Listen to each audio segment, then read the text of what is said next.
अस्सलाम वालेकुम जी। Myself Mohammad Usman. आज जो है हम 9th class biology chapter number 9 के अंदर वाटर और आयन अपटेक इन प्लांट्स के बारे में पढ़ेंगे कि प्लांट्स के अंदर पानी और जो आयंस वगैरह पानी के अंदर डिजोल्व होते हैं, मिनरल्स वगैरह साल्ट वगैरह, ठीक है, पानी के अंदर डिजोल्व होते हैं, वो प्लांट जो है वो सोइल से ज़मीन से कैसे अब्जॉर्ब करते हैं, कैसे अपटेक करते हैं, कैसे अपनी बॉडी के अंदर लेके आते हैं। तो ये एक लॉन्ग क्वेश्चन है, तो इसको आज हम डिटेल के अंदर इंशाल्लाह जो है वो स्टडी करेंगे।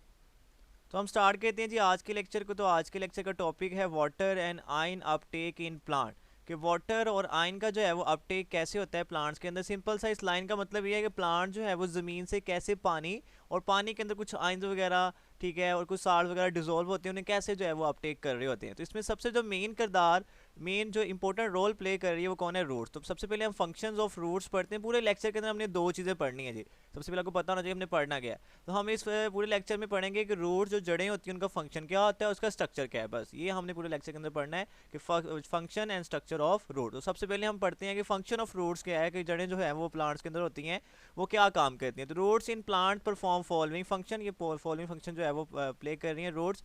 Anchor the plant in soil, तो ज़मीन के अंदर जो है प्लांट को होल्ड करके रखना, गाड़ के रखना जो है वो जड़ों का काम होता है। मतलब देख भी रहे हैं पिक्चर के अंदर, ठीक है, ये सारे का सारा प्लांट ज़मीन के अंदर जो है वो मजबूती के साथ जो है वो उसने गाड़ के रखा हुआ है, इसे पकड़ के रखा हुआ है, ठीक है। तो ज़मीन के अंदर प्लांट को गाड़ के रखना जो है वो किसका काम होता है? एंकर करना, वो जो है वो रूट्स का काम होता है। दूसरा है absorb water and salt from the soil, और जोड़ें क्या कर रही हैं? ज़मीन से जो है वो क्या कर रही हैं? पानी वगैरह को और साल्ट वगैरह को अब्जॉर्ब करके जो है प्लांट की बॉडी को जो है वो प्रोवाइड कर रहे हैं। नेक्स्ट है they provide conducting tissue for distributing the substance to tissue of them.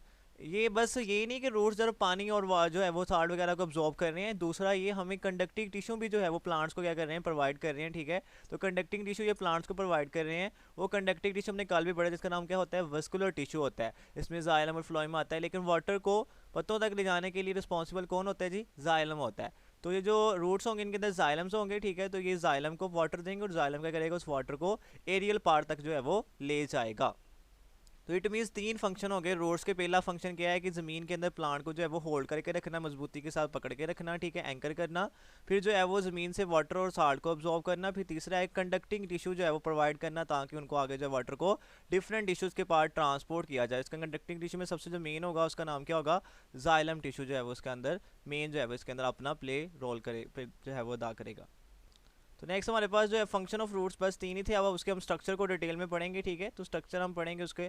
तो इंटरनल स्ट्रक्चर ऑफ रूट्स, के रूट्स का इंटरनल स्ट्रक्चर क्या है? अब रूट का जो है ज़मीन से कोई पार्ट ले लें और उस पार्ट को अब काट के जो है वो ऊपर से देख रहे हैं, तो उसमें पांच चीज़ें हमें नजर आएंगी। कंडक्टिंग टिश्यू नजर आएंगे, पेरिसाइकल नजर आएगा, एंडोडर्मस नजर आएगी, कॉटेक्स, एपिडर्मस और रूट हेयर्स। तो ये सिक्स जो है वो पार्ट्स जो है वो रूट्स के अंदर मौजूद होते हैं, ठीक है। ये सारे के सारे स्ट्रक्चर हैं, उसके पार्ट्स हैं, ठीक है। तो उसको हमने पढ़ना है। तो सबसे पहले देखेंगे तो सेंटर में हमें जो है वो एक रोड लाइक शेप जो है वो जाइलम नजर आ रहा होगा, ठीक है। उसके बाद जो है फ्लोइम होता है, ठीक है। फ्लोइम का काम हम यहाँ पे नहीं पढ़ेंगे, नेक्स्ट लेक्चर्स के अंदर पढ़ेंगे, क्योंकि ये फूड की ट्रांसपोर्ट में हेल्प करता है। तो यहाँ पे जस्ट हम पढ़ रहे हैं कि वाटर की ट्रांसपोर्ट, वाटर की एब्जॉर्प्शन कैसे होती है, तो इसलिए हम यहाँ पे जाइलम की बात करेंगे। तो जाइलम के बाहर वाले साइड पे एक लेयर होती है, ठीक है, उसका नाम क्या होता है? पेरिसाइकिल। ये सेल से मिलकर बनी होती है। फिर उसके बाद भी एक लेयर होती है, ठीक है, वो भी सेल से मिलकर बनी होती है, उसका नाम क्या होता है? एंडोडर्मस होता है, ठीक है। तो एंडोडर्मस के बाद एक बड़ा सा एक ब्रॉड रीजन आता है, ठीक है, वो भी सेल से मिलकर बना होता है, उसका नाम क्या होता है? कॉर्टेक्स। उसका नाम क्या होता है जी? कॉर्टेक्स। तो कॉर्टेक्स के ऊपर एक बड़ी बारीक सी लेयर होती है, उसका नाम होता है एपिडर्मिस, ठीक है। तो एपिडर्मिस के बाद जो है वो हेयर लाइक स्ट्रक्चर्स होते हैं, उनका नाम क्या होता है? Root hairs. तो ये हम, क्योंकि ये हेयर लाइक स्ट्रक्चर जड़ों के अंदर मौजूद है, इस वजह से इनका नाम क्या होता है? रूट हेयर होता है। तो अपने यहाँ रखने सेंटर में सबसे पहले जो है वो जाइलम होता है। उसके बाद एक लेयर होती है, उसका नाम क्या होता है? पेरिसाइकिल होता है। फिर पेरिसाइकिल के बाहर भी एक सेल्स की लेयर है, तो उसका नाम है एंडोडर्मस। सिंपल सा आपने याद रखना है कि सारे के सारे सेल्स ही हैं, ठीक है। जस्ट लाइक जो है वो सेल्स होते हैं, pericycle, endodermis, cortex, epidermis, root hairs, ठीक है। बस कंडक्टिंग टिश्यू के अलावा, कंडक्टिंग टिश्यू जो है एक पाइप्स होते हैं, जाइलम जो है एक पाइप है, एक रोड लाइक स्ट्रक्चर होता है, ठीक है। इसके बाहर एक लेयर है सेल्स की, उसका नाम पेरिसाइकिल है। उसके बाहर भी एक लेयर है, उसका नाम एंडोडर्मस है। फिर एक ब्रॉड लेयर आती है सेल्स की, उसका नाम जो है वो कॉर्टेक्स है। उसके बाद फिर एक ब्रीक सी लेयर है सेल्स की, उसका नाम है एपिडर्मस। एपिडर्मस के बाहर जो है वो हेयर लाइक स्ट्रक्चर्स हैं, उसका नाम क्या होता है? रूट हेयर्स होता है। तो उनका हम डिटेल में भी आगे जो है वो स्टडी करते हैं। सबसे पहले जो हम स्टडी करते हैं जी कंडक्टिंग टिश्यू है। कंडक्टिंग टिश्यू जो है वो क्या होते हैं, तो उसके बारे में पढ़ लेते हैं, ठीक है। तो कंडक्शन से वर्ड निकला है कंडक्टिंग टिश्यू, मतलब चीज़ों को ट्रांसपोर्ट करने वाले, चीज़ों को एक जगह से दूसरी जगह लेके जाने वाली चीज़ों का नाम क्या होता है, conducting tissue. The conducting tissue जिसमें जाइलम और फ्लोएम आता है, दोनों का नाम जो है वो कंडक्टिंग टिश्यू होता है। लेकिन इस लेक्चर के अंदर हम जाइलम के बारे में ज़्यादा पढ़ेंगे, क्योंकि जाइलम जो है वो वाटर की ट्रांसपोर्ट कर रहा है और टॉपिक का नाम भी ये है वाटर एंड आयन अपटेक। तो फ्लोएम को हम पढ़ेंगे नेक्स्ट लेक्चर के अंदर। फिलहाल इस लेक्चर के अंदर हम जो कंडक्टिंग टिश्यू की बात करेंगे वो किसकी बात करेंगे, हम जाइलम की। Of rods are group in the centre to form a rod shape core.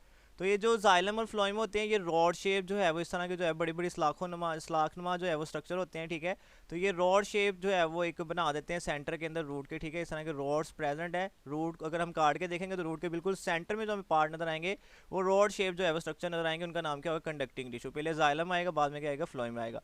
This rod extend throughout the length of the root. तो ये रॉड जो है, ये जितने भी रोड मतलब पाइप नुमा स्ट्रक्चर होते हैं, ठीक है, जो कि पूरे रूट के अंदर फैले हुए हैं, जहाँ तक जड़ें हैं वहाँ तक ये पाइप जो है वो फैले हुए हैं। तो अपने यार कंडक्टिंग टिश्यू क्या होते हैं, जाइलम और फ्लोएम है, और ये किस तरह होते हैं, ये रॉड शेप होते हैं, पाइप नुमा जो है ये स्ट्रक्चर होता है, और ये बिल्कुल रूट के सेंटर में होता है। उसके बाद है पेरिसाइकिल। पेरिसाइकिल क्या है, outside the conducting tissue. Conducting tissue मतलब जाइलम के बाहर वाली साइड पे देखेंगे हम, तो this is a narrow there is a narrow layer of thin walled cell called pericycle. कि जैसे ही आप कंडक्टिंग टिश्यू के बाहर वाली साइड पे देखेंगे तो आपको एक बहुत बारीक जो है वो लेयर नजर आएगी, ठीक है। उस बारीक लेयर का नाम क्या होगा जी, पेरिसाइकिल होगा, और वो सेल से मिलकर बनी होगी। जैसे स्ट्रक्चर्स है, ठीक है, तो आपने याद रखना है इसको। नेक्स्ट है एंडोडर्मस, ठीक है। एंडो होता है इनसाइड, डर्मस कहते हैं लेयर को। A single layer of endodermis cells around the pericycle. तो पेरिसाइकिल के बाहर वाली साइड पे भी एक लेयर होती है, ठीक है। उस लेयर का नाम क्या होता है जी, जो है वो एंडोडर्मस होता है। तो कंडक्टिंग टिश्यू बिल्कुल सेंटर में है, वो रॉड शेप होते हैं, पाइप नुमा होते हैं, उसमें हम जाइलम को जो है मेन पढ़ेंगे इस लेक्चर के अंदर। उसके बाहर वाली साइड पे एक बारीक सी लेयर है सेल्स की, ठीक है, उसका नाम पेरिसाइकिल है। फिर पेरिसाइकिल के बाहर भी एक सिंगल लेयर होती है सेल्स की, तो वो उन जो है वो उसका नाम क्या होता है, एंडोडर्मस, और उसके अंदर जो सेल्स होते हैं उनका नाम क्या होता है, एंडोडर्मस जो है वो सेल होता है। नेक्स्ट अगर पार्ट की बात करें तो उसमें जो है वो कॉर्टेक्स आता है। तो कॉर्टेक्स जो है ये सबसे बड़ा जो है वो रीजन होता है, ठीक है, अपने याद रखना है। कॉर्टेक्स जो है वो broader zone of large and thin walled cell of cortex is present external to the pericycle, ठीक है। तो ब्रॉड एक जो है वो जोन होता है large and thin wall cells, ठीक है, ऑफ कॉर्टेक्स। तो ये एक हमारे पास is present external to the pericycle के। पेरिसाइकिल के बाहर वाली साइड पे जो है वो कॉर्टेक्स के जो है वो सेल्स होते हैं, ठीक है, और एक काफ़ी बड़ा रीजन है ये सेल्स का, तो उसका नाम क्या होता है, कॉर्टेक्स होता है। नेक्स्ट है एपिडर्मस। एपी मतलब आउटसाइड, ठीक है। तो cortex is bounded on outside by single layer of epidermal cell. तो कॉर्टेक्स के बाहर भी एक सिंगल बारीक सी लेयर होती है सेल्स की, उसका नाम क्या होता है, एपिडर्मस होता है। नेक्स्ट लास्ट पे रूट हेयर्स हैं। Roots also have cluster of tiny roots hair. तो हेयर लाइक स्ट्रक्चर्स होते हैं और ये गुच्छा होता है पूरा, ठीक है, जड़ों के पास, which are actually extension of epidermal cell. Extension कहते हैं जो बाहर कोई चीज़ निकली हो, ठीक है।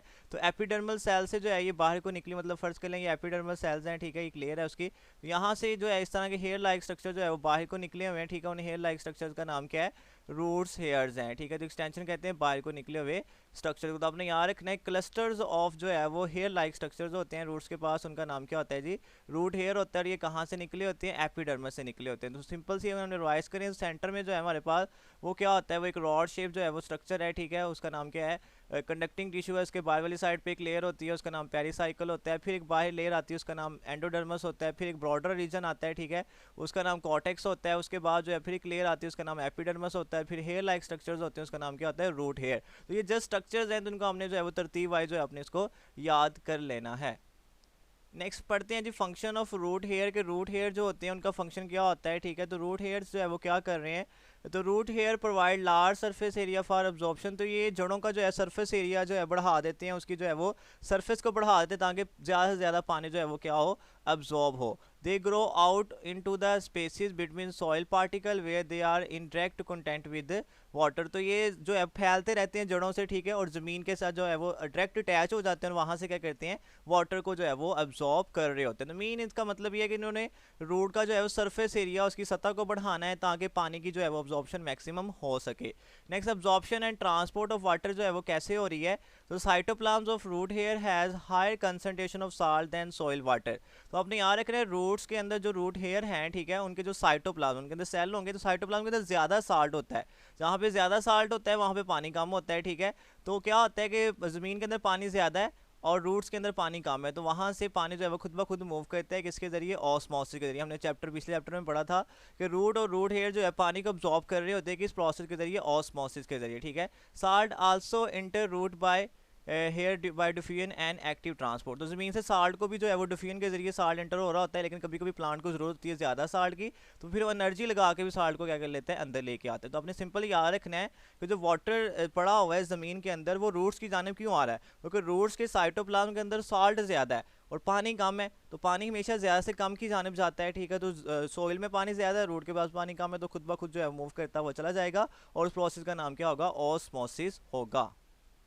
नेक्स्ट है हमारे पास कि वो जो है वो रूट्स हेयर के सेल तक तो पानी आ गया ऑस्मोसिस के जरिए, बाद में कैसे जाता है। नेक्स्ट है प्लाज्मोडेस्माटा। ये हमने चैप्टर 4 में सेल वॉल के अंदर पढ़ा था कि दो जो प्लांट के सेल्स होते हैं उनमें एक छोटे छोटे पोर्स होते हैं जिनके साइटोप्लाज्म को कनेक्ट कर रहे होते हैं, उनका नाम क्या होता है, प्लाज्मोडेस्माटा होता है। तो after their entry into root hair, जैसे ही पानी जो है वो किस में इंटर होता है, रूट हेयर में इंटर हो जाता है, water and salt travel through intracellular spaces और via channel called plasmodesmata and reach xylem tissue, ठीक है।